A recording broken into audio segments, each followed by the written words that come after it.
ആരും അറിയാത്ത ഒരു മൂലയിൽ കിടന്ന ഒരാളാണ് എന്നെ ഇത്രയും ആക്കിയത് അവന്. അല്ലാതെ ആർക്കും ദൈവത്തിനും അവനേ ഉള്ളു എനിക്ക് നന്ദി. ഇന്നും എൻ്റെ മനസ്സിൽ ഒരു സിനിമ കണ്ടിട്ട് രമ അഭിപ്രായം പറയുന്നതിനേക്കാൾ കൂടുതൽ വാചാലയായി ഈ ചിത്രഗീതത്തിന്റെ അവതരണത്തെക്കുറിച്ച് എന്നോട് പറഞ്ഞത് എൻ്റെ മനസ്സിൽ ഇന്നുമുണ്ട്. എന്താണെങ്കിലും എനിക്കിഷ്ടമുള്ള രീതിയിൽ എൻഗേജ്ഡ് ആവാനാണ് രമ എന്നോട് പറഞ്ഞിട്ടുള്ളത്. ജീവിത സാഹചര്യങ്ങൾ മെച്ചപ്പെട്ടപ്പോൾ അതിന്റെ സുഖലോലുപതയിൽ മുങ്ങിത്താടാതെ വിദ്യാഭ്യാസത്തിലേക്ക് മടങ്ങിച്ചെന്ന അപൂർവ വ്യക്തിത്വമാണ് ഇന്ദ്രൻസ്. മനസ്സിലാവും.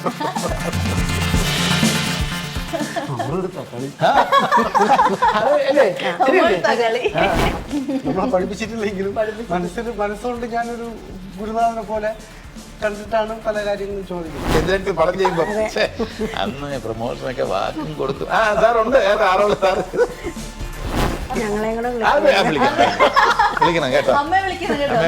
എന്നെ വിളിക്കണം സാറ്. എന്റെ കഴിഞ്ഞിട്ട് എന്തെങ്കിലും വേഷം ഉണ്ടെങ്കിൽ കൊടുക്കണം. എനിക്കും അത് വേണം, എന്റെ മോനും അത് വേണം. എന്താ അയ്യോ അങ്ങനെയൊക്കെയാണ് അതെന്താ അങ്ങനെ പറയുന്നത് ഭീമ.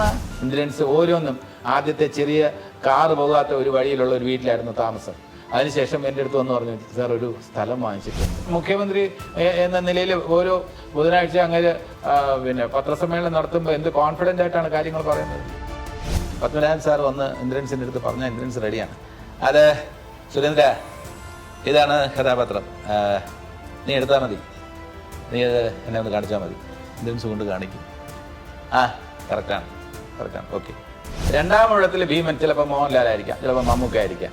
ആ ഭീമന് വെല്ലുവിളി ഉയർത്തിയിരിക്കുകയാണ് ഈ സിനിമയിലെ ഭീമൻ. ധൈര്യമായിട്ട് കൊടുത്തോളൂ. മലയാള പ്രേക്ഷകർക്ക് ഞാൻ തരുന്ന വാക്കാണ്, ഇത് തെറ്റില്ല. Hello and welcome to Noor talks. അപ്പോൾ ഇന്നത്തെ നമ്മുടെ ഗസ്റ്റ് പരിവാർ എന്ന സിനിമയുടെ വിശേഷങ്ങളുമായി സിനിമയുടെ ക്രൂ ആണ്. വെൽക്കം. Thank you. അമ്മ ഫസ്റ്റ് ഇന്റർവ്യൂ അല്ലേ, എന്ത് തോന്നുന്നു? ഇവര് രണ്ടുപേരും ഉള്ളതുകൊണ്ട് സന്തോഷമാണ്. ചേട്ടൻ ഇതേപോലെ ഇന്റർവ്യൂസിനൊക്കെ പോയിട്ട് വന്നിട്ട് ഇങ്ങനെ പറയാറൊക്കെ ഉണ്ടല്ലോ. അമ്മ ഇപ്പൊ ഇതുവരെ അങ്ങനെ ഇന്റർവ്യൂസ് മനഃപൂർവ്വം മാറ്റി വെച്ചതാണോ അതോ? എല്ലാരും വിളിച്ചിട്ടില്ല ഇങ്ങനെ. ചേട്ടനെ മാത്രമാണ് വിളിക്കുന്നത്. ഓക്കെ. എങ്ങനെ ഉണ്ടായിരുന്നു നമ്മുടെ പരിവാറിലോട്ട് ഷൂട്ടിങ്ങും? ഇന്ദ്രൻ ചേട്ടനുണ്ട്, ജഗദീഷ് ചേട്ടനുണ്ട്, ഒരുപാട് പേരുണ്ട്. എങ്ങനെ ഉണ്ടായിരുന്നു? നല്ല ഇതായിരുന്നു. ഈ ഇന്റർവ്യൂലൊക്കെ വീഡിയോസിലൊക്കെ പുലിയാണ്, ഇപ്പൊ പൂച്ചക്കുട്ടീനെ പോലെ പതുങ്ങിയിരിക്കുക. എങ്ങനെ ഉണ്ടായിരുന്നു ജഗദീഷ് ചേട്ടൻ? അമ്മ സെറ്റിലൊക്കെ എങ്ങനെയായിരുന്നു? വളരെ ജോവിയലായിരുന്നു. വളരെ എല്ലാവർക്കും എന്താ പറയാ ഒരു പ്രസരിപ്പ് കൊടുത്തിരുന്നു അല്ലേ, സന്തോഷം ഒക്കെ തന്നെ. വീഡിയോസിൽ കാണുന്ന ഒരു ആള് തന്നെയാണ്. വെട്ടിയാറമ്മയായിട്ട് പ്രേക്ഷകരെ എല്ലാം രസിപ്പിച്ചുകൊണ്ടിരിക്കുകയാണ്. ഇതിനകത്ത് ഒരു കഥാപാത്രമായിട്ട് വന്ന് പ്രേക്ഷകരെ രസിപ്പിക്കാൻ പോവുകയാണ്. അമ്മയ്ക്കാണ് ഫാൻസ് കൂടുതൽ.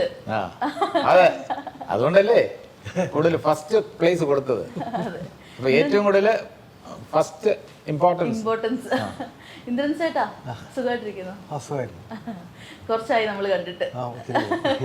അപ്പൊ പരിവാറിന്റെ വിശേഷങ്ങൾ എന്തൊക്കെയാ? പരിവാറിന്റെ വിശേഷം വലിയ വിശേഷമാണ്. എല്ലാവരും ഈ പറഞ്ഞതൊക്കെ അമ്മയും അതുപോലെ ഒത്തിരി മുതിർന്നവര് നമുക്ക് ഒരു കുടുംബം പോലെ തോന്നാൻ ആ ഒരു മൂഡ് വരുന്ന ഒത്തിരി പേരുണ്ടായിരുന്നു. പിന്നെ നല്ല ഡയറക്ടർമാർ രണ്ടുപേരും ഭയങ്കര ചുറുചുറുക്കോടെ നമ്മളെ ഇങ്ങനെ പിരികേറ്റിക്കൊണ്ടിരുന്നു. അപ്പൊ എന്തായാലും ജഗദീഷ് ചേട്ടൻ ഇന്ദ്രൻ ചേട്ടൻ ഒരുപാട് മൂവീസ് മുമ്പും ചെയ്തിട്ടുണ്ട്. അപ്പൊ ഇപ്പം എന്ന് പറയുമ്പോഴത്തേക്ക് നിങ്ങൾ കരിയറിന്റെ വേറൊരു ഫേസിലോട്ടാ. അപ്പൊ എന്തൊക്കെയാണ് രണ്ടുപേർക്കും കുറെ ഡിഫറൻസ് ഫീൽ ചെയ്ത് കാണുമല്ലോ. ജഗദീഷ് ചേട്ടൻ ഫസ്റ്റ് ഓഫ് ഓൾ എന്തൊക്കെയാ തോന്നിയത്? അല്ല, ഇതില് സംവിധായകർ ചുറുചുറുക്കുള്ളവരാണെന്ന് ഇന്ദ്രൻസ് പറഞ്ഞില്ല. അതിനുള്ളൊരു പ്രധാനപ്പെട്ട കാര്യമുണ്ട്. ഇന്ദ്രൻസിനെ അവരെ കുറിച്ച് വളരെ നല്ലതേ പറയാൻ പറ്റൂ. അതിന് കാര്യമുണ്ട്, ഞാൻ പറഞ്ഞുതരാം. എനിക്ക് അത്ര സന്തോഷമുള്ള കാര്യമല്ല ഈ സംവിധായകർ എന്നോട് ചെയ്തിരിക്കുന്നത്. കാരണം ഞാൻ പറഞ്ഞുതരാം. അതായത് ഈ പടത്തില് പാണ്ഡവരുടെ കഥയാണ്. ധർമ്മന്റെ ഭാര്യയാണ് കഥാപാത്രം. ഓക്കെ, അത് കഴിഞ്ഞാൽ ധർമ്മപുത്ര കഴിഞ്ഞാൽ രണ്ടാമതാരാണ്? ഭീമനായിട്ടാണ് ഇന്ദ്രൻ. മൂന്നാമതാരാണ്? അർജുനൻ. എനിക്ക് അർജുനന്റെ വേഷമല്ലേ തരേണ്ടത്? അർജുനൻ ഋഷി എന്ന് പറഞ്ഞ നായകന് കൊടുത്തിട്ട് നകുലനും സഹദേവനുമായിട്ടാണ് എന്നെയും പ്രശാന്ത് അലക്സാണ്ടറേയും വെച്ചിരിക്കുന്നത്. അതിന്റെ ആവശ്യമുണ്ട്? യഥാർത്ഥത്തിൽ ഓർഡർ അനുസരിച്ച് പറഞ്ഞാൽ മതി. ഓർഡർ അനുസരിച്ച് ഞാനല്ലേ അർജുനൻ ചെയ്യേണ്ടത് അല്ലേ അർജുനൻ എന്ന പേര് എനിക്കല്ലേ തരേണ്ടത്. പക്ഷെ നകുലനും സഹദേവനും ചെയ്താൽ മതി എന്ന് അവര് തീരുമാനിച്ചു. ഭീമൻ രണ്ടാം ഊഴത്തിലേക്ക് ക്യാരക്ടർ പോലെ ഉഗ്രൻ ക്യാരക്ടറാണ് കൊടുത്തിരിക്കുന്നത് ഇന്ദ്രൻസ്. പക്ഷെ നകുലനും സഹദേവനും പേരിടാൻ കാര്യമുണ്ട്. അതാണ് പരിവാർ അല്ലേ? ഞങ്ങളൊക്കെ പഠിച്ചിട്ടുള്ളത് സംവിധായകരെ അനുസരിക്കാന്നുള്ള. അനുസരിക്കാന്നുള്ളത്. അത് എല്ലാ കാലത്തും. ഇന്ദ്രൻസ് വന്നത് കോസ്റ്റ്യൂമർ ആയിട്ടല്ലേ?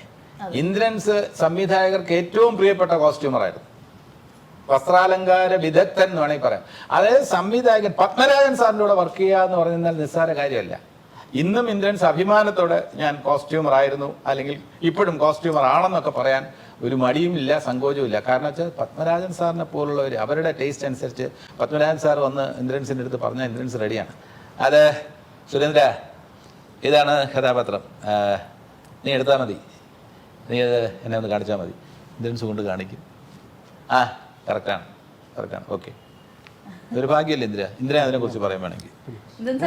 ഒരു സെക്കൻഡിലേക്ക് ആ ഒരു സമയത്തേക്ക് പോയി തോന്നുന്നു ചേട്ടൻ അത് പറഞ്ഞ സമയത്ത്. അതെ, ആളുടെ ഒരു തഞ്ചത്തിലുള്ള പെരുമാറ്റവും അതെ, ഒരു അനുഭവമല്ലേ അത് ഇന്ദ്ര. അപ്പൊ ഞാൻ പറഞ്ഞതെന്ന് വെച്ചാൽ അങ്ങനെയുള്ള സംവിധായകരുടെ കൂടെയൊക്കെ കോസ്റ്റ്യൂമറായിട്ട് വർക്ക് ചെയ്ത് സംവിധായകർ പറയുന്നതിനെ അനുസരിച്ച് പിന്നെ സിനിമയിൽ വന്നപ്പോഴും സംവിധായകന്റെ കലയാണ് സിനിമ എന്ന് വിശ്വസിച്ച് പ്രവർത്തിച്ച ആളാണ് ഇന്ദ്രൻസ്. അതിന്റെ കൂട്ടത്തിൽ തന്നെയാണ് ഞാൻ. സിനിമ അൾട്ടിമേറ്റ് ആയിട്ട് സംവിധായകന്റെ കലയാണ്, പരിവാർ. ഇപ്പോ നേരത്തെ നമ്മൾ ഡയറക്ടേഴ്സിനെ കുറിച്ച് പറഞ്ഞപ്പോഴേക്ക്, അതായത് അവർ സൂചിപ്പിക്കുന്നത് നോ പറയേണ്ടടുത്ത് നോ പറയണം, ലൈക്ക് ആ ഒരു കാര്യം കൂടിയാണല്ലോ. ജഗദീഷ് ചേട്ടന് അങ്ങനെയുള്ളവരെ ഒരുപാട് ഇഷ്ടമാണോ? അല്ല, തീർച്ചയായിട്ടും നമുക്ക് കോൺഫിഡൻസ് ആവും. നമുക്ക് കൺഫ്യൂഷൻ വരാൻ നേരത്ത് അവര് കോൺഫിഡന്റ് ആയിട്ട് പറഞ്ഞാൽ നമുക്ക് പിന്നെ പ്രശ്നമില്ല. ഇന്ന രീതിയിലാണ് നിങ്ങൾ ചെയ്യേണ്ടത്, അത് ഇന്ന രീതിയിലാണ് ഞങ്ങൾ കൺസീവ് ചെയ്തിരിക്കുന്നത്, അത് ഇന്നത് മതി, അതിൽ കൂടുതലും വേണ്ട കുറവും വേണ്ട എന്ന് സ്ട്രോങ് ആയിട്ട് പറയുന്ന ഒരു സംവിധായകൻ ഉണ്ടെങ്കിൽ നമ്മുടെ ജോലി കുറച്ചുകൂടെ എളുപ്പമാണെന്ന് വിശ്വസിക്കുന്ന കൂട്ടത്തിലാണ്. അപ്പൊ നമ്മുടെ ചോദ്യത്തിൽ സംവിധായകൻ കൺഫ്യൂഷൻ അടിച്ചാൽ നമ്മൾ കൺഫ്യൂസ്ഡ് ആവും. ഇവിടെ അവർ ഓരോ കാര്യത്തിലും അവർക്ക് വ്യക്തമായ കാഴ്ചപ്പാടുണ്ട്. അവരെത്രയോ നാളുകൊണ്ട് തയ്യാറാക്കിയ സ്ക്രിപ്റ്റാണ്. അപ്പൊ അവർ ഈ രീതിയിലാണ് എന്ന് അവർക്ക് ബോധ്യമുണ്ടായിരുന്നു. ആ രീതിയിൽ തന്നെ ഇതിന്റെ മ്യൂസിക് ഇന്ന രീതിയിലായിരിക്കണം.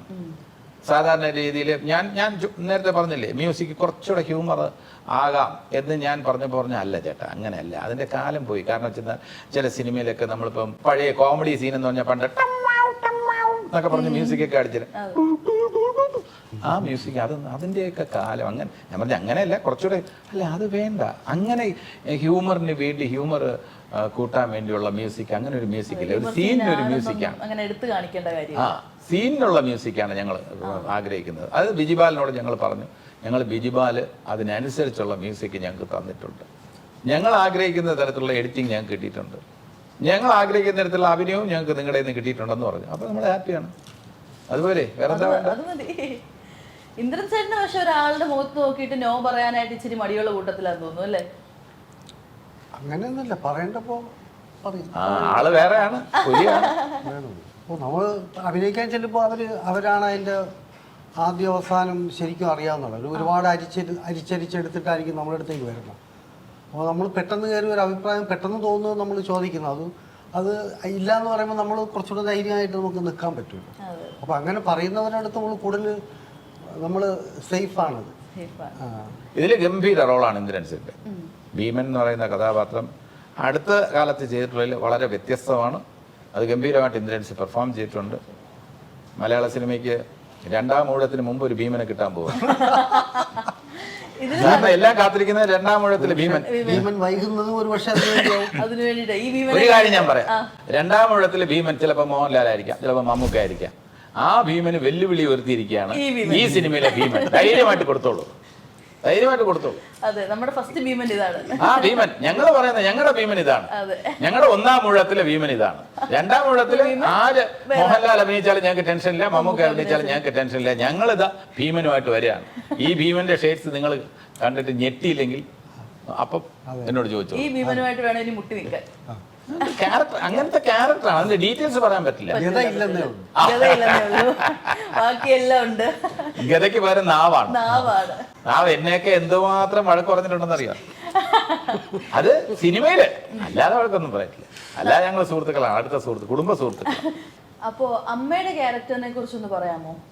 ഈ സിനിമയില് ഇപ്പൊ പറഞ്ഞായിരുന്നു ധർമ്മന്റെ ഭാര്യയായിട്ടല്ലേ? അമ്മയുടെ ക്യാരക്ടറിനെ കുറിച്ചൊന്ന് പറയുമോ? മരിച്ചുപോയ ധർമ്മന്റെ ഭാര്യയാണ്. ഫസ്റ്റ് മൂവിയാണല്ലോ. ഫസ്റ്റ് മൂവി 2-3 ചെയ്തിട്ടുണ്ട്, എന്നാലും ഇതാ ഇറങ്ങാൻ പോകുന്നത്. ശ്രീകാന്ത് ചേട്ടനാണെങ്കിൽ ഇതേപോലെ ഷൂട്ടിംഗ് സമയത്തൊക്കെ വന്നിട്ട് അമ്മയ്ക്ക് നമ്മുടെ വീട്ടില് ഷൂട്ടൊക്കെ ചെയ്യുമ്പോൾ ചേട്ടനാണല്ലോ എല്ലാം പറഞ്ഞിരുന്നത്, അമ്മ അങ്ങനെ ഇങ്ങനെ ചെയ്യും. നമ്മുടെ സിനിമാ സെറ്റില് ശ്രീകാന്ത് ചേട്ടൻ ഇതേപോലെ വന്നിട്ട് അമ്മയ്ക്ക് ഇതേപോലെ എന്തെങ്കിലുമൊക്കെ ഹെൽപ്പ് ചെയ്യുന്നുണ്ടായിരുന്നോ? ഇല്ല, അത് ഇവരെല്ലാരും പറഞ്ഞു തരുമായിരുന്നു. അവനവിടങ്ങും ഒന്നും പറഞ്ഞു തന്നില്ല. പറഞ്ഞു തന്നിട്ടില്ല. ഈ സാറ് വരെ പറഞ്ഞിട്ടുണ്ട്. എന്ത് പറഞ്ഞിട്ടുണ്ട്? ഒരു ദിവസം ഞാൻ ഏതാണ്ട് തെറ്റിച്ചപ്പോ സാറ് പറഞ്ഞു അങ്ങനല്ല ഇങ്ങനെ പറയാം. സംവിധാനം അറിയാതെ പറഞ്ഞാ അത് പബ്ലിക്കാക്കി അല്ല സാറേ, ആ സ്കിണ്ണൊക്കെ വെച്ചായിരുന്നു പറഞ്ഞു തന്നിട്ടുണ്ട്. ജഗദീഷ് അങ്ങനെ ഒരു വലിയ പരിചയക്കുറവൊന്നും കാണിച്ചിട്ടില്ല. സിനിമ അഭിനയം അധികം അഭിനയിച്ചിട്ടില്ല എന്നുള്ള തോന്നലൊന്നും ഞങ്ങൾക്ക് ഉണ്ടായിട്ടില്ല. ഈ ഒരു കഥാപാത്രങ്ങളായിട്ട് വന്നിട്ടുള്ള ആളാ റീൽസിലൊക്കെ. പിന്നെ അത് ഈ തരത്തിലുള്ള സംഭാഷണ ശൈലി ഉണ്ടല്ലോ, അത് ഈ പടത്തിലുണ്ട്. അതെ. എന്താ വേടാ, എനിക്ക് ആ മോതിരം കിട്ടിയ എന്താ വിഷമമുണ്ടോ? എനിക്കും അത് വേണം, എന്റെ മോനും അത് വേണം. എന്താ അയ്യോ അങ്ങനെയൊക്കെയാണ്. അതെന്താ അങ്ങനെ പറയുന്നത് ഭീമ? അങ്ങനെയല്ലല്ലോ നകുല, അങ്ങനെയാണോ സഹദേവ എന്ന് ചോദിക്കുന്ന ഒരു ശൈലിയുണ്ട്. അമ്മയുടെ തനതായ ശൈലി. ആ ശൈലി ഈ പടത്തിൽ ഗുണം ചെയ്യും. അതെ, ആ ശൈലിയായിരുന്നു നമുക്ക് ആവശ്യം അല്ലേ? അതെ. ഇന്ദ്രൻ ചേട്ടനെ ജഗദീഷ് ചേട്ടനെയൊക്കെ ഇവരെയൊക്കെ അമ്മ ഈ സിനിമയിൽ ആദ്യമായിട്ടാണോ കാണുന്നത്? ഓക്കെ, അപ്പൊ എന്തായിരുന്നു ഇവരെ കാണുന്നതിന് മുമ്പ് അമ്മ വിചാരിച്ചിരുന്നത്? ലൈക് സിനിമാ നടന്മാരാണ്, എന്ത് ജാട കാണും അങ്ങനെയൊക്കെ വിചാരിച്ചിരുന്നു? ഓ ഇല്ല, സാറ് സംസാരിക്കുന്നൊക്കെ ഞാൻ ടിവിയിലൊക്കെ കേട്ടിട്ടുണ്ട്. അങ്ങനെ വലിയ ജാടയൊന്നുമായിട്ട് രണ്ടുപേർക്കും തോന്നിയിട്ടില്ല. പണ്ട് അപ്പം ഈ കോമഡി സ്റ്റാർസ് അതിന്റെയൊക്കെ സ്ഥിരം പ്രേക്ഷകരായിരുന്നു. ജഗദീഷ് ചേട്ടന്റെയും ഇന്ദ്രൻ ചേട്ടന്റെയും ഏറ്റവും ഇഷ്ടപ്പെട്ട കഥാപാത്രങ്ങൾ ഏതൊക്കെ അമ്മയ്ക്ക്? സാറ് ഈ കാക്ക തുപ്പുമ്പോ ഇങ്ങനെ മണപ്പിക്കുന്ന വലിയ ഇഷ്ടമായിരുന്നു. അപ്പൊ ജഗദീഷ് ചേട്ടനെ കാണുമ്പോ അതായിരിക്കുമല്ലേ പെട്ടെന്ന് ഓർമ്മ വരുന്നത്. പിന്നെ ഈ സാറിന്റെ പ്രത്യേകിച്ച് പറയുന്നതിലെല്ലാം വലിയ ഇഷ്ടമാണ്. എല്ലാ സിനിമകളും ഇഷ്ടമാണ്. പണ്ടത്തെ കോമഡി റോൾസ് ആണോ അത് ഇപ്പം ഇന്ദ്രൻ ചേട്ടൻ ചെയ്യുന്ന പോലെ കുറച്ചുകൂടെ സീരിയസ് ആയിട്ട് ഇമോഷണൽ ആയിട്ടുള്ള റോൾസ് ആണോ കൂടുതൽ ഇഷ്ടം? രണ്ടും ഇഷ്ടമാണ്. അപ്പൊ സിനിമയൊക്കെ ചെയ്തു. അപ്പൊ ഇത്ര നാൾ റീൽസ് ഒക്കെ ചെയ്തിട്ട് എല്ലാവർക്കും അമ്മേനെ ഭയങ്കര ഇഷ്ടമായിരുന്നു. അപ്പൊ സിനിമയൊക്കെ ചെയ്തതിന് ശേഷം നാട്ടിലൊക്കെ പോകുമ്പോഴത്തേക്ക് സിനിമ ചെയ്തു, സിനിമ നടി, അങ്ങനെയൊക്കെ ഉള്ളൊരു ഇത് അതെങ്ങനെ ഉണ്ടായിരുന്നു? എല്ലാ ഉത്സവത്തിനൊക്കെ പോയാൽ എല്ലാവരും വന്ന് ഫോട്ടോ എടുക്കുകയും വിളിക്കുകയും അമ്മയെന്നും പറഞ്ഞ് കൈ തരുകയും ഒക്കെ ചെയ്യും. ഭയങ്കര സന്തോഷമാണ്. അപ്പോൾ ജഗദീഷ് ചേട്ടാ, ഈ അമ്മ സെറ്റിൽ വന്ന് ആദ്യമായിട്ട് നിങ്ങൾ അപ്രോച്ച് ചെയ്ത ആ ഇൻസിഡന്റ് ഓർമ്മയുണ്ടോ? എങ്ങനെയായിരുന്നു അത്? അല്ല, നമുക്ക് ടിവിയിലൂടെ വളരെ ഫേമസ് ആണല്ലോ. അപ്പൊ ഇതിനകത്ത് റോള് മനസ്സിലാക്കി അതിനകത്ത് വളരെ ഒരു എന്താ പറയാ അഭിനയത്തെ കുറിച്ചൊരു വലിയ ആകാംക്ഷ ആദ്യം ഉണ്ടായിരുന്നു. പക്ഷെ ഞങ്ങളെല്ലാം പറഞ്ഞു ഒരു ടെൻഷനും വേണ്ട, ഈ റീൽസ് ഒക്കെ ചെയ്യുന്ന പോലെ ഇതൊരു കഥാപാത്രമാണെന്ന് അങ്ങ് വിചാരിച്ചങ്ങ് ചെയ്താൽ മതി. പിന്നെ അങ്ങ് വളരെ ആറട്ടിലങ്ങ് വീണു, കറക്റ്റായിട്ട് എല്ലാം ചെയ്തു. പിന്നെ അധികം റീടേക്ക് ഒന്നും ആവശ്യം വന്നിട്ടില്ല, എല്ലാം കറക്റ്റായിട്ട്. അതെല്ലാം സംവിധായകർ ഹാപ്പിയായിരുന്നു, അത്ര മതി. അതാണ്. ഇന്ദ്രൻ ചേട്ടാ, നമ്മളിപ്പം പണ്ട് കാലത്ത് സിനിമയിലൊക്കെ ഒരു പാറ്റേൺ ഉണ്ട്. ഇപ്പൊ നിങ്ങൾ രണ്ടാളും ഉള്ളതുകൊണ്ട് പറയാം. അപ്പോൾ പണ്ടത്തെ സിനിമയിലൊക്കെ അവസാനം ഒരു ടെയിലൻഡ് വരുമ്പോഴേക്ക് നമ്മുടെ എല്ലാവരും കൂടി ഒരുമിച്ചൊരു ഫ്രെയിമിൽ വരും. അവസാനം കോമഡി ചെയ്യുന്ന നടൻ അല്ലെങ്കിൽ നടി അവരൊരു തമാശ പറയും, എല്ലാവരും കൂടെ പൊട്ടിച്ചിരിക്കും, ആൻഡ് ഒരു എൻഡ്. അല്ലെങ്കിൽ ഇന്ദ്രൻ ചേട്ടനാണെങ്കിലും ജഗദീഷ് ചേട്ടനാണെങ്കിലും ചിലപ്പോൾ അടിയൊക്കെ കിട്ടിയിട്ടുണ്ട് ടെയിലൻഡ് വരുന്ന സമയത്ത്. അങ്ങനെ വന്നിട്ട് എൻഡ് ചെയ്യുന്ന ഒരു സീന. അപ്പോൾ ആ ഒരു പാറ്റേൺ ശരിക്കും പറഞ്ഞാൽ നിങ്ങൾക്ക് എപ്പോഴെങ്കിലും മടുത്തിട്ടുണ്ടോ? അല്ലെങ്കിൽ അത് എപ്പോഴാണ് ആ ഒരു പാറ്റേൺ എൻഡ് ചെയ്തിട്ട് വേറൊരു രീതിയിലേക്ക് പോയെന്ന് തോന്നിയിട്ടുള്ളത്? അങ്ങനെ മടുപ്പ് തോന്നിയിട്ടില്ല. എനിക്ക് തോന്നുന്നു നമ്മൾ വഴുതി പോകാതെ നിൽക്കുന്നതുകൊണ്ടായിരിക്കും ഈ മാറ്റം പോലും നമ്മൾ അറിയുന്നില്ല. അത് കുറേ ചെയ്ത് അതിനൊരു നല്ല പവറിൽ നിൽക്കുമ്പോൾ തന്നെ അടുത്തത് വരുന്നുണ്ട്. ഇപ്പൊ പറഞ്ഞപ്പോഴാണ് ശരിയാ, അത് കുറെ ചെയ്തല്ലോ എന്ന് അല്ലേ സാർ? അതെ. അല്ല, അവസാനം ചിലപ്പോൾ ഒരു ഗ്രൂപ്പ് ഫോട്ടോയിൽ ഫിനിഷ് ചെയ്യും. ഏതെങ്കിലും ഒരു ക്യാരക്ടർ എന്തെങ്കിലും വന്ന് പറയുമ്പോൾ എല്ലാവരും കൂടെ ചിരിക്കുന്നത്, അങ്ങനെയൊക്കെ ഉണ്ടാവുമെന്ന് ഞങ്ങൾ പേടിച്ചു. യഥാർത്ഥത്തിൽ ഇതിൽ യൂഷ്വൽ ആയിട്ടുള്ള ഒരു സംഭവം ആയിരിക്കും എന്നുള്ള. അപ്പോൾ അവര് സംവിധായകർ പറഞ്ഞ ടെയിലന്റ് കേട്ട് ഞങ്ങളൊന്ന് ഞെട്ടിപ്പോയി. അത് സാധാരണ പടങ്ങളിൽ വരുന്ന ടൈപ്പ് ടെയിലന്റ് അല്ല, ഇതിനകത്ത് വളരെ ഡിഫറെന്റ് ആണ്. അത് സിനിമ കാണുമ്പോൾ നിങ്ങൾക്ക് മനസ്സിലാവും. സാധാരണ കാണുന്ന ടെയിലന്റ് അല്ല ഈ പടത്തിന്റെ ടെയിലന്റ്. അപ്പൊ പടം തീർന്നു എന്ന് വിചാരിക്കുന്നിടത്ത് എഴുന്നേറ്റ് പോകരുത്, ടെയിലന്റ് കൂടെ കാണുക. അതും മനസ്സിൽ ചിലപ്പോൾ ചിലർക്ക് ചിരി ഉണ്ടാവും, ചിലർക്ക് അത്ഭുതം ഉണ്ടാവും, ചിലർക്ക് നിർവികാരത ഉണ്ടാവും. എന്താണ് വികാരം എന്നുള്ളത് നമുക്ക് ഇപ്പൊ പറയാൻ പറ്റില്ല. പക്ഷെ ടെയിലന്റ് ഡിഫറെന്റ് ആയിരിക്കും. സാധാരണ പടങ്ങളിൽ ഇപ്പൊ നൂറ് ചോദിച്ചില്ലേ, ഇങ്ങനെയുള്ള അല്ലേ കോമഡി പടങ്ങളിലുള്ള അവസാനത്തെ ടെയിലന്റ് എന്ന് പറയുന്നത് ഒരു ക്യാരക്ടർ പറഞ്ഞിട്ട് പൊട്ടിച്ചിരിക്കും. അങ്ങനെയൊക്കെ അതേപോലെ ആണെന്നൊക്കെ തോന്നിപ്പിച്ചിട്ട് അങ്ങനെ അല്ലാന്ന് അവസാനിപ്പിക്കും നമ്മൾ. അപ്പൊ ഞാൻ നേരത്തെ ചോദിച്ച പോലെ തന്നെ ജഗദീഷ് ചേട്ടൻ എപ്പോഴെങ്കിലും ആ ഒരു ചേഞ്ച് ശ്രദ്ധിച്ചിട്ടുണ്ടോ? ഇന്ദ്രൻ ചേട്ടൻ ശ്രദ്ധിച്ചിട്ടില്ലെന്നാ പറഞ്ഞത്. അല്ല, ഈ ചേഞ്ച് ഒക്കെ ഈ കാലത്തിനനുസരിച്ച് ഒരുപാട് മാറ്റങ്ങൾ വന്നിട്ടുണ്ട്, ഇല്ലെന്ന് പറയാൻ പറ്റില്ല. കോമഡി പടം ഞാൻ പറഞ്ഞ അതിന്റെ എക്സാമ്പിളാണ് ഞാൻ പറഞ്ഞത്. പണ്ട് നമ്മൾ ഒരു കോമഡി ഫിലിമിന് ഇന്ന തരത്തിലുള്ള കോമഡി മ്യൂസിക് എന്നൊക്കെ പറഞ്ഞ ഉള്ള ഒരു ആ ട്രഡീഷണൽ ലൈൻ ഉണ്ടല്ലോ, അതൊക്കെ ഈ പടത്തിൽ ബ്രേക്ക് ചെയ്തിരിക്കുകയാണ്. ഇതിനകത്ത് അവർ കഥ പറഞ്ഞ് ആ കഥ അവർ ആവിഷ്കരിച്ചിരിക്കുമ്പോൾ അതിനകത്ത് അതൊരു കോമഡി ഫിലിമാണെന്ന രീതിയിലല്ല അവർ ട്രീറ്റ് ചെയ്തിരിക്കുന്നത്. സീനിന് ആവശ്യമുള്ള ഷോർട്സ് അല്ല, അവിടെ നമുക്ക് ചിരി കൊടുത്തേക്കാം, ഇവിടെ ഇത്ര അളവിന് ചിരി, അങ്ങനെയല്ല. ഈ പടത്തിനൊരു കഥ, ഈ കഥയിലൊരു കോമഡി ഉണ്ട്. അതിനുശേഷം പിന്നെ സീനിൽ അവരുടേതായിട്ടുള്ള രീതിയിലാണ് അവർ എടുത്തിരിക്കുന്നത്.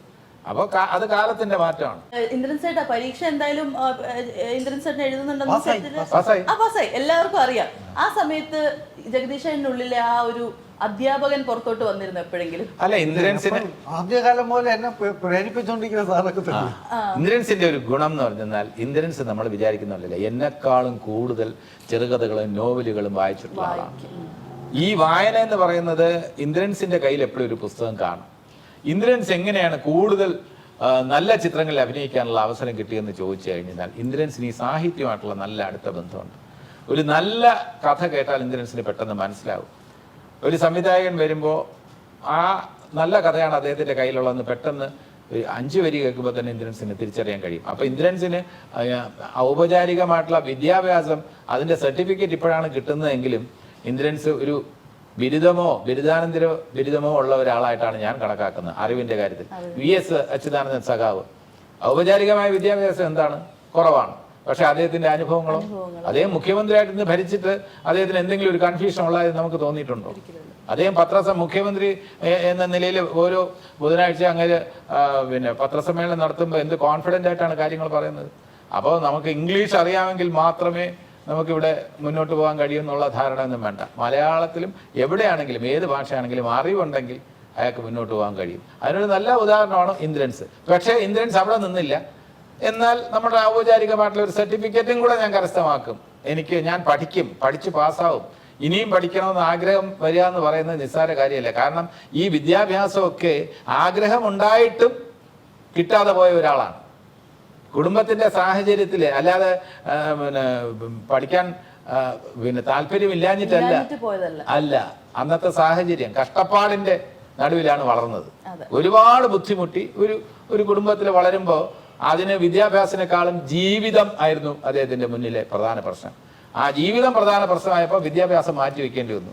ജീവിത സാഹചര്യങ്ങൾ മെച്ചപ്പെട്ടപ്പോൾ അതിന്റെ സുഖലോലുപതയിൽ മുങ്ങിത്താടാതെ വിദ്യാഭ്യാസത്തിലേക്ക് മടങ്ങിച്ചെന്ന അപൂർവ വ്യക്തിത്വമാണ് ഇന്ദ്രൻസ്. അത് മനസ്സിലായി?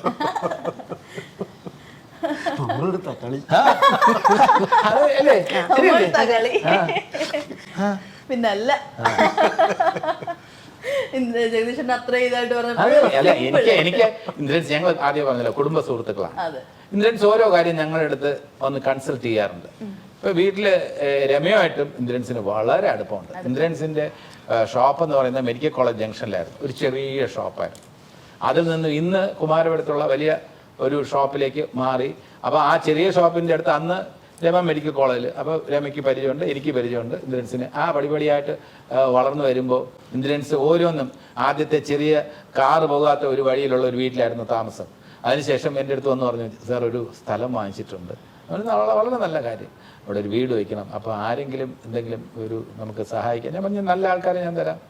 അങ്ങനെ പരിചയപ്പെടുത്തി കൊടുത്തു. അവിടെ ആ ബിൽഡറും എഞ്ചിനീയറും ആർക്കിടെക്റ്റുമായിട്ട് ഒരു തർക്കവും ഇല്ലാതെ പറയുന്ന സമയത്ത് കാശ് കൊടുത്ത് കറക്റ്റായിട്ട് ചെയ്ത് തൃപ്തികരമായി നല്ലൊരു വീട് വെച്ചു. ബാക്കിയുള്ള കാര്യങ്ങളൊക്കെ അല്ല, അധ്വാനിക്കുന്നത് അത് പൈസയൊന്നും വെറുതെ കളയാതെ ധൂർത്തടിക്കാതെ ഒരു നല്ല കുടുംബസ്ഥനായി കഴിയുന്ന ഇന്ദ്രൻസ് എന്ന് പറയുന്നത് ഞങ്ങൾ പരസ്പരം അങ്ങോട്ടും ഇങ്ങോട്ടും ഞങ്ങൾക്ക് സ്നേഹവും ബഹുമാനമാണ്. ഞങ്ങളുടെ ഫാമിലിക്ക് മുഴുവൻ എന്നോട് ബഹുമാനമാണ്. ഇന്ദ്രൻസിന്റെ ഫാമിലിക്ക് മുഴുവൻ എന്നോട് ബഹുമാനമാണ്. ഇന്നും ഇന്ദ്രൻസിന്റെ സഹോദരന്മാർ നടത്തുന്ന സ്ഥാപനത്തിലാണ് ഇന്നും ഞാൻ ഷർട്ട് തയ്ക്കാൻ കൊടുക്കുന്നത്, ഇന്ദ്രൻസ് ബ്രദേഴ്സ് ടൈലറിംഗ്. ഇന്നിപ്പം ഷോപ്പ് വലുതായപ്പോൾ കുമാരപുരത്താണ്. അവിടെയും എൻ്റെ മകളുടെ വീട് കുമാരപുരത്താണ്. അപ്പൊ എന്തോ ഒരു ആത്മബന്ധം ഞങ്ങൾ തമ്മിലുണ്ട്. അപ്പൊ ആ മകളുടെ കുട്ടികളുടെ യൂണിഫോം തയ്ക്കുന്നത് ഇന്ദ്രൻസിന്റെ സഹോദരൻ വിജയനാണ്. അപ്പോൾ ഞങ്ങൾ ഈ ജീവിതത്തിന്റെ ഒരു സാധാരണക്കാരുടെ ജീവിതം ഇന്നും ഞങ്ങൾ ഒരുമിച്ച് കൊണ്ടുപോകുന്നുണ്ട്. അതിന്റെ സന്തോഷം ഞങ്ങൾ പങ്കുവയ്ക്കാറുണ്ട്. എന്നും ഒന്നും ഫോൺ ചെയ്യാറില്ല, എന്നാൽ ഇടയ്ക്കിടയ്ക്ക് ഫോൺ ചെയ്യാൻ സാർ അവിടെ ഉണ്ട്, എന്ന് എന്നെ വിളിച്ച് ചോദിക്കാറുണ്ട്. ഞാനും തിരിച്ച് വിളിച്ച് ചോദിക്കാറുണ്ട്. ചില കഥകൾ വരുമ്പോൾ ഇന്ദ്രൻസ് ഡേറ്റ് കൊടുത്തിട്ടുണ്ടോ, ഞാൻ കൊടുക്കട്ടെ എന്ന് ചോദിക്കാതെ ഇന്ദ്രൻസ് പറയും സാർ അത് ഞാൻ കൊടുത്തിട്ടില്ല, ഒന്നുകൂടെ ആലോചിച്ചിട്ട് മതി, അത് നമുക്ക് ഓക്കെ, അല്ലെങ്കിൽ കൊടുത്തിട്ടുണ്ട് സാർ നമുക്ക് ചെയ്യാം സാർ നല്ല കഥയാണ് എന്ന് പറയുന്ന സംഭവങ്ങളുണ്ട്. അതൊക്കെ ഒരു അങ്ങോട്ടും ഇങ്ങോട്ടും കൊടുക്കൽ വാങ്ങലുകൾ നമ്മൾ തമ്മിലുണ്ട്. ഇന്ദ്രൻ സാറിന് ഇതെല്ലാം കേട്ടിട്ട് ജഗദീഷ് ചേട്ടൻ ഓരോന്ന് പറയുമ്പോഴും നമ്മൾ ഇന്ദ്രൻ സാറിനെ ശ്രദ്ധിക്കുവാണെങ്കിൽ പറയുമ്പോൾ ആ ഒരു മെമ്മറീസിലോട്ട് പോവുകയാണ്. ഇത്രയും ജഗദീഷ് ചേട്ടൻ പറഞ്ഞു, ഇന്ദ്രൻ സാറിന് ഇത്രയും കേട്ടിട്ട് എന്താ റിപ്ലൈ കൊടുക്കാനുള്ളത്?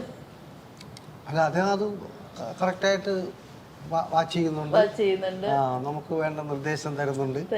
ശരിക്കും സാർ അധ്യാപകൻ തന്നെയാണ്, നമ്മളെ പഠിപ്പിച്ചിട്ടില്ലെങ്കിലും മനസ്സുകൊണ്ട് ഞാനൊരു ഗുരുനാഥനെ പോലെ കണ്ടിട്ടാണ് പല കാര്യങ്ങളും ചോദിക്കുന്നത്. ഇനി ആ ഗുരുനാഥൻ എന്ന് കണക്കാക്കുന്ന എന്റെ ഒരു റിക്വസ്റ്റ് ഞാൻ പറഞ്ഞിട്ടുണ്ട്. ഇന്ദ്രൻസ് ഇന്ന് അല്ലെങ്കിൽ നാളെ ഒരു ചിത്രം സംവിധാനം ചെയ്യും. ഞാൻ പറഞ്ഞു അതിൽ എനിക്ക് വേഷം വേണമെന്ന് പറഞ്ഞു. സാർ കഥ കിട്ടട്ടെ, കഥ കിട്ടിക്കഴിഞ്ഞാൽ തീർച്ചയായിട്ടും നമുക്ക് ചെയ്യാം, സാറിന് വേഷം ഉണ്ടാവും, പക്ഷെ കഥ കിട്ടണ്ടേ എന്നാണ് ചോദിച്ചത്. ഉടനൊന്നുമില്ല, എന്നെങ്കിലും ഒരു ചിത്രം സംവിധാനം ചെയ്യും, അത് ഞാൻ ഉറപ്പ് തരാം. ഞാൻ തരുന്ന വാക്കാണ്, മലയാള പ്രേക്ഷകർക്ക് ഞാൻ തരുന്ന വാക്കാണ്, ഇത് തെറ്റില്ല. എന്നെന്ന് പറഞ്ഞാൽ അടുത്ത കൊല്ലം അതിന്റെ അടുത്ത കൊല്ലം അതൊന്നും പറയാൻ പറ്റില്ല. ഒരു ചിത്രം തെറ്റിപ്പറ്റില്ല. ഞാൻ അതിര് കവിഞ്ഞ പ്രേക്ഷകരുടെ മുന്നിൽ നമ്മൾ ഈ പ്രൊമോഷൻ വന്നിരുന്നത് നമ്മൾ അതിര് കവിഞ്ഞ വാചകങ്ങൾ പറയാറില്ല. അതിനെക്കുറിച്ച് സത്യസന്ധമായ വിലയിരുത്തലാണ്. അപ്പൊ നമ്മൾ പറയുന്ന കാര്യങ്ങൾ ബെഡായി പറയാറില്ല. അപ്പോൾ ഇന്ദ്രൻസിനെ കുറിച്ച് പറഞ്ഞത് ഞങ്ങളുടെ സ്വകാര്യ വേളകളിൽ ഞങ്ങൾ സംസാരിച്ചിട്ടുള്ള കാര്യങ്ങളെ അടിസ്ഥാനപ്പെടുത്തിയാണ് ഞാൻ പറയുന്നത്. ഇന്ദ്രൻസ് എന്നെങ്കിലും ഒരു ചിത്രം സംവിധാനം ചെയ്യും, ഒരു നല്ല ചിത്രമായിരിക്കും അത്. അതിനകത്ത് ഒരു വെറും എന്താ പറയാ ഒരു എന്റർടൈൻമെന്റ് മാത്രമായിരിക്കില്ല, അതിനകത്ത് എല്ലാം ഉള്ള ഒരു സിനിമയായിരിക്കും. അത്രയും വായിക്കുന്ന ഒരാൾ കൂടെയാണ്. അതാണ് ഞാൻ പറഞ്ഞത്. അതാണ് ഇപ്പോഴും പുസ്തകം വായിച്ചുകൊണ്ടിരിക്കുകയാണ്. നല്ലൊരു പുസ്തകത്തിൽ ഒരു കഥയെ കണ്ടെത്താൻ കഴിയട്ടെ എന്നാണ് എന്റെ പ്രാർത്ഥന. എനിക്ക് വേഷം കിട്ടുമല്ലോ. വിളിക്കണം കേട്ടോ, എന്നെ വിളിക്കണം സാറ്. എന്റെ കഴിഞ്ഞിട്ട് എന്തെങ്കിലും വേഷം ഉണ്ടെങ്കിൽ കൊടുക്കണേ. അതെ, രണ്ടുപേർക്കും ഓരോ വേഷം. അല്ലെ നമ്മളൊക്കെ ഈ വേഷം ആഗ്രഹിച്ച് കഴിയുന്നു. ഇന്ദ്രൻസ് ചില സ്വപ്നങ്ങൾ സംവിധായകന്റെ സ്വപ്നം കാണുമ്പോൾ ഞാനൊക്കെ ഇപ്പോഴും സ്വപ്നം എന്ന് പറഞ്ഞാൽ വേഷം മാത്രമാണ്. അപ്പൊ ആ വേഷം നമ്മൾ ഒന്ന് റിസർവ് ചെയ്ത് വെച്ച് ഈ പ്രൊമോഷനുമായി ഇതിന്റെ കൂട്ടത്തിൽ ഒരു ക്യാൻവാസിംഗ് ഇത് റെക്കോർഡും കൂടെയാണ്. ഇനിയിപ്പോ ഊരി എടുക്കാൻ പറ്റില്ല. ഇന്ദ്രൻസ് പടം ചെയ്യുമ്പോ അന്ന് പ്രൊമോഷനൊക്കെ വാക്കും കൊടുത്തു. സാർ ഉണ്ട്, 2 റോള് ഫിക്സ് ആപ്പോ. അതെ, രണ്ടാമത്തെ വരട്ടെ ഇല്ലേ, നോക്കാം. അല്ല അമ്മ പക്ഷേ കറക്റ്റ് അല്ല ഒരു സമയം എങ്ങനെ യൂസ് ചെയ്യണം എന്നറിയണം. മിണ്ടാതിരുന്നിട്ട് അത് കറക്റ്റ് നമ്മളെവിടെയൊക്കെ അല്ലേ കഴിയുന്നത്, അപ്പൊ അതിന്റെ വഴികൾ അറിയാതിരിക്കും. ചെയ്തു അമ്മ മിണ്ടാതിരിക്കുന്നുണ്ടല്ലോ, പക്ഷെ കറക്റ്റ് സമയത്ത് അത് യൂസ് ചെയ്യേണ്ട സമയത്ത് അത് യൂസ് ചെയ്തു. 10-30 ദിവസം നമ്മൾ ഒരുമിച്ച് കഴിഞ്ഞല്ലേ, അപ്പൊ അതിന്റേതായിട്ടുള്ള നല്ല ദിവസങ്ങളും നല്ല നിമിഷങ്ങളായിരുന്നു. അതെ ഉണ്ടായിരുന്നു, അത്ര ഉണ്ടായിരുന്നു. നല്ല ദിവസങ്ങളും നല്ല നിമിഷങ്ങളായിരുന്നു. അമ്മ ഒരുപാട് വീഡിയോസിനകത്തൊക്കെ ഈ മൃഗങ്ങളായിട്ടും അങ്ങനെയൊക്കെ വന്നിട്ടുണ്ട്. അതേപോലെ ഗന്ധർവനായിട്ട് വന്നിട്ടുണ്ട്, മീശയൊക്കെ വരച്ച് ആണായിട്ട് അങ്ങനെ കുറേ ഇത് ചെയ്തിട്ടുണ്ട്. ഇതൊക്കെ ചെയ്യുമ്പോൾ സത്യം പറഞ്ഞാൽ എങ്ങനെ ഈ ചിരി വരാതെ ചെയ്യുന്നത്? ചിരി വന്നാൽ അവൻ എന്നെ വഴക്ക് പറയും. അയ്യോ, ഭീഷണിപ്പെടുത്തോ അമ്മേ? ഇനി എടുക്കത്തില്ല നല്ലപോലെ ഇതില്ലെങ്കിൽ എന്നൊക്കെ പറയാം. അതെ സംവിധായകനുണ്ട്.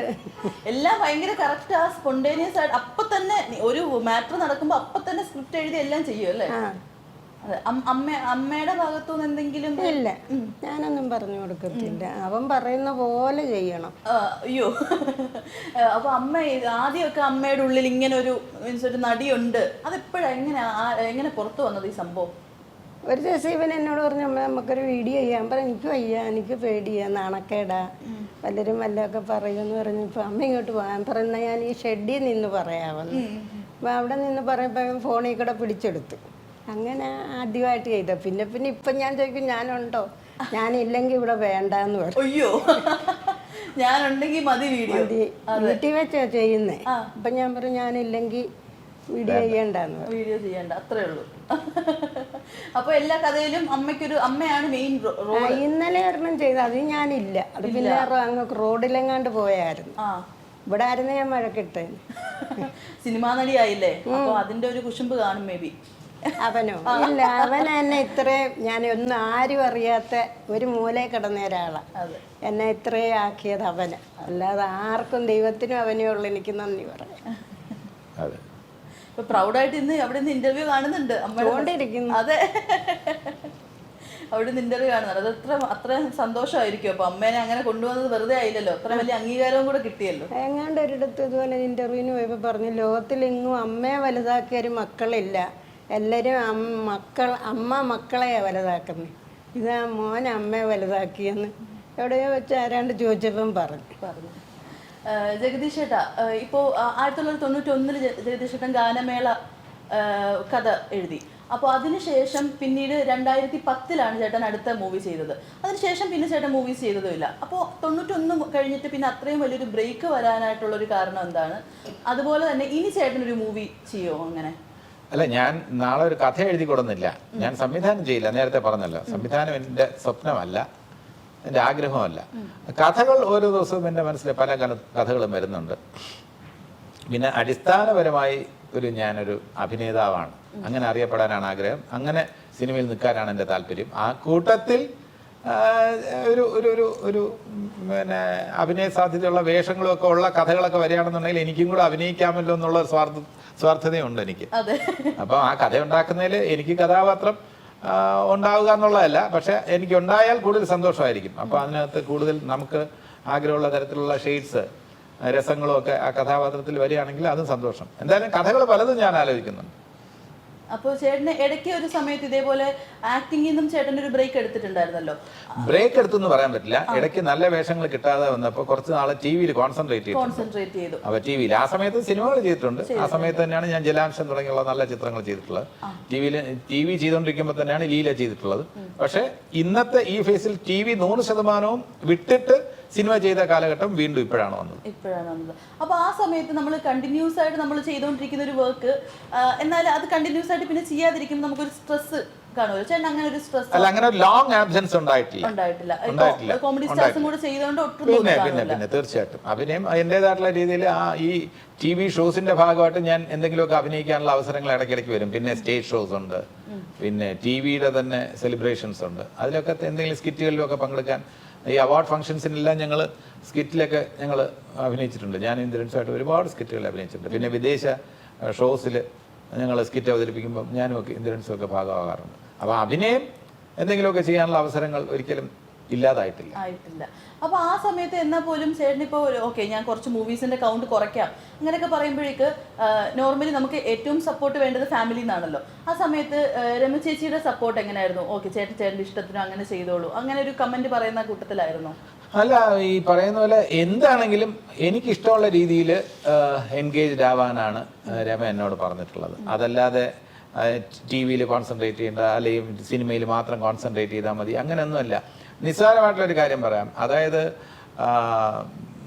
ചിത്രഗീതം എന്ന് പറഞ്ഞൊരു പരിപാടി ദൂരദർശനിൽ അന്നത്തെ കാലത്ത്, അതിൽ ആ പരിപാടിയിൽ ഒരു അവതാരകൻ വരും. നമ്മുടെ പ്രൊഡ്യൂസർ രാകേഷാണ്, നിർമ്മാതാക്കളുടെ സംഘടനയുടെ സെക്രട്ടറി രാകേഷാണ് അതൊന്ന് നിർമ്മിച്ചത്. അപ്പോൾ ഓരോരുത്തരും അവരവരുടേതായിട്ടുള്ള എന്തെങ്കിലും അവതരണം കൊണ്ടുവരാൻ പറഞ്ഞിട്ടുണ്ട്. അപ്പോൾ ചിലർ അടുത്തതായി ഇന്ന സിനിമയിലെ പാട്ട് കേൾക്കൂ എന്ന് പറയാൻ നേരത്തെ എന്നെ ഇതിലേക്ക് ക്ഷണിച്ചപ്പോൾ ഞാൻ പറഞ്ഞു, അങ്ങനെ വളരെ ഒരു യൂഷ്വൽ അവതരണം, അടുത്ത ഇന്ന തൃഷ്ണയിലെ ഇന്ന ഗാനം, അല്ലെങ്കിൽ മുറപ്പെണ്ണിലെ യേശുദാസ് പാടുന്നു, ഗാനരചന പി ഭാസ്കരൻ, സംഗീതം രാഘവൻ, അല്ലെങ്കിൽ BA ചിദംബരനാഥ് എന്ന് പറയുന്നതിന് പകരം എന്തെങ്കിലും ഡിഫറൻസ് വേണം. ഞാനൊരു കാഥികനായിട്ട് അവതരിപ്പിച്ചാൽ എങ്ങനെ ഉണ്ടാവും എന്ന് പറഞ്ഞ് ഞാൻ കാഥികനായിട്ട് അവതരിപ്പിച്ചു. നോക്കൂ, അങ്ങോട്ട് നോക്കൂ, അവിടെ ആ കടലിനക്കരെ എന്താണ് നടക്കുന്നത് നോക്കൂ എന്നൊക്കെ പറഞ്ഞിട്ട് കഥാപാത്രങ്ങൾ, അപ്പോൾ കടലിനക്കരെ പോണവരെന്ന് ചെമ്മീനിലെ ഗാനം. അത് അങ്ങനെ ഒരു കഥാപാത്രത്തെ വെച്ച് കഥ പറയുമ്പോൾ ഇടയ്ക്കിടയ്ക്ക് ഈ പാട്ടുകൾ കഥയ്ക്കനുസരിച്ച്, അത് എന്നെ സംബന്ധിച്ചിടത്തോളം വളരെ സന്തോഷം ഉള്ള ഒരു അനുഭവമായിരുന്നത്. പക്ഷെ എനിക്ക് ഏറ്റവും കൂടുതൽ സന്തോഷം തോന്നി രമ അത് കണ്ടിട്ട് ഒരു സിനിമ കാണുന്നതിനേക്കാൾ കൂടുതൽ സന്തോഷിച്ചു, എന്നെ വളരെയധികം കോംപ്ലിമെന്റ് ചെയ്തു. ഗംഭീരമായിട്ടുണ്ടെന്ന് പറഞ്ഞു. ആ കാതികനായിട്ട് ഞാൻ ചുമ്പ കേട്ടൊരു കാതികനെ പോലെ ഉണ്ടായിരുന്നെന്ന് പറഞ്ഞു. അപ്പോൾ നമ്മൾ ചെയ്യുന്ന ചെറുത് എന്ന് തോന്നുന്ന, നിസ്സാരമെന്ന് തോന്നുന്ന കാര്യങ്ങൾക്ക് നമുക്ക് ലഭിക്കുന്ന അപ്രീസിയേഷൻ നമുക്ക് വളരെ വിലമതിക്കാനാവാത്തതായിരിക്കും. ഇന്നും എൻ്റെ മനസ്സിൽ ഒരു സിനിമ കണ്ടിട്ട് രമ അഭിപ്രായം പറയുന്നതിനേക്കാൾ കൂടുതൽ വാചാലയായി ഈ ചിത്രഗീതത്തിൻ്റെ അവതരണത്തെക്കുറിച്ച് എന്നോട് പറഞ്ഞത് എൻ്റെ മനസ്സിൽ ഇന്നുമുണ്ട്. അപ്പോൾ നമ്മുടെ അപ്രീസിയേഷൻ, ഞാൻ ആകാശവാണിയിൽ പരിപാടികൾ അവതരിപ്പിക്കും, എത്ര പേര് കേൾക്കുന്നു എന്നുള്ളത് എനിക്ക് വിഷയമല്ല. ആകാശവാണിയിലെ റേഡിയോ നാടകങ്ങളിൽ ഞാൻ പങ്കെടുത്തിട്ടുണ്ട്. അല്ല ഇന്നും അതിൻ്റെ അവരുടെ ഇഷ്ടഗാനങ്ങളോ അങ്ങനെയുള്ള പരിപാടികൾ അവതരിപ്പിക്കാൻ ഞാൻ പോകാറുണ്ട്. അത് എത്ര പേര് കേൾക്കുന്നു എന്നുള്ളതൊന്നും എനിക്ക് വിഷയമല്ല. ആ പരിപാടി അവതരിപ്പിക്കുമ്പോഴും അതിൻ്റേതായിട്ടുള്ള പ്രാധാന്യം ഞാൻ കൊടുക്കും. അത് എനിക്ക് തൃപ്തി തരുന്ന ഒരു കാര്യമാണ്. അപ്പൊ ചെറുതൊന്നും വലുതൊന്നും ഇല്ല, നമുക്ക് എങ്ങനെയാണെങ്കിലും കല എന്ന് പറയുന്നതിൽ ചെറുതും വലുതും ഒന്നുമില്ല. പ്രക്ഷേപണ മാധ്യമം, സംപ്രേഷണ മാധ്യമം, റേഡിയോ, TV, സിനിമ, അങ്ങനെ ഒന്നും വ്യത്യാസം കാണുന്നത്. എല്ലാത്തിനും നമ്മളിപ്പോൾ ഈ പ്രൊമോഷൻ, ഒരു സിനിമയിൽ അഭിനയിക്കുന്നതിൻ്റെ പ്രാധാന്യത്തോടെ ഈ പ്രൊമോഷൻ പരിപാടിയിൽ ഇരുന്നാലേ നമുക്ക് എൻജോയ് ചെയ്യാൻ പറ്റൂ. അതല്ലാതെ ഇത് നമ്മുടെ ഒരു ചടങ്ങ് മാത്രമാണെന്ന് ചിന്തിച്ചാൽ നമുക്ക് ആസ്വദിക്കാൻ പറ്റില്ല. നമ്മൾ ആസ്വദിച്ചില്ലെങ്കിൽ പരിപാടി നന്നാവില്ല. ഇപ്പം നൂറുമായിട്ട് ഞങ്ങൾ ഇതേപോലെ ഇന്ററാക്ട് ചെയ്യുമ്പോൾ ഞങ്ങൾ ആസ്വദിക്കണം, എന്നാലേ ഈ പ്രോഗ്രാം നന്നാവും. ഇതിപ്പോൾ ഞാൻ ആസ്വദിക്കുന്നുണ്ട്, അമ്മയെ ആസ്വദിക്കുന്നുണ്ട്, ഇന്ദ്രൻസും ആസ്വദിക്കുന്നുണ്ട്. ഞങ്ങളെല്ലാവരും ഞങ്ങൾക്ക് പറയാനുള്ള കാര്യങ്ങൾ ഇതിലൂടെ പറയാം. ഇതിന്റെ പ്രാധാന്യം ഒരു സിനിമയെക്കാളും കുറഞ്ഞ പ്രൊമോഷൻ അല്ലേ എന്ന് പറഞ്ഞ് പ്രാധാന്യം കുറച്ച് കാണാൻ ഞങ്ങൾക്ക് താല്പര്യമില്ല. ചിലപ്പോൾ ആ പ്രൊമോഷൻ കൂടിയായിരിക്കും ഏറ്റവും കൂടുതൽ ശ്രദ്ധ. ആ പ്രൊമോഷനിൽ ഒരു ഷോട്ടിനായിരിക്കും ചിലപ്പം ജനങ്ങൾ കൂടുതൽ, അതിലൂടെ ആയിരിക്കും ജനങ്ങളുടെ സ്നേഹവും അംഗീകാരവും ഒക്കെ ചിലപ്പോൾ കൂടുന്നത്. പറയാൻ പറ്റില്ല. അവർക്ക് സ്ട്രൈക്ക് ചെയ്യുന്ന ചില കാര്യങ്ങളുണ്ടാവും, അവർ തിരിച്ചറിയുന്ന ചില കാര്യങ്ങളുണ്ടാവും, അവർ ഐഡന്റിഫൈ ചെയ്യുന്ന ചില കാര്യങ്ങളുണ്ടാവും, അവർക്ക് റിലേറ്റ് ചെയ്യാൻ പറ്റുന്ന കാര്യങ്ങളുണ്ടാവും. അതൊക്കെ നമ്മൾ പറയുന്ന ഓരോ വാക്കിനും അതിൻ്റേതായിട്ടുള്ള റീച്ച് ഉണ്ടാവും. അത് TV-യിലൂടെ ആണെങ്കിലും സിനിമയിലൂടെ ആണെങ്കിലും ഒക്കെ റീച്ച് എന്ന് പറയുന്ന ഒരു കാര്യം, അത് 10 പേരിലാണെങ്കിലും 1,00,000 പേരിലാണെങ്കിലും തുല്യ പ്രാധാന്യം അതിന് ഞാൻ കൊടുക്കും. ഇന്ദ്രൻ ചേട്ടാ, എന്തായാലും നമ്മൾ വൈൻഡപ്പ് ചെയ്യുന്നതിന് മുമ്പ് എനിക്കിത് കണക്ട് ചെയ്ത് ഇന്ദ്രൻ ചേട്ടനോട് ഒരു കാര്യം ചോദിക്കാനുണ്ട്.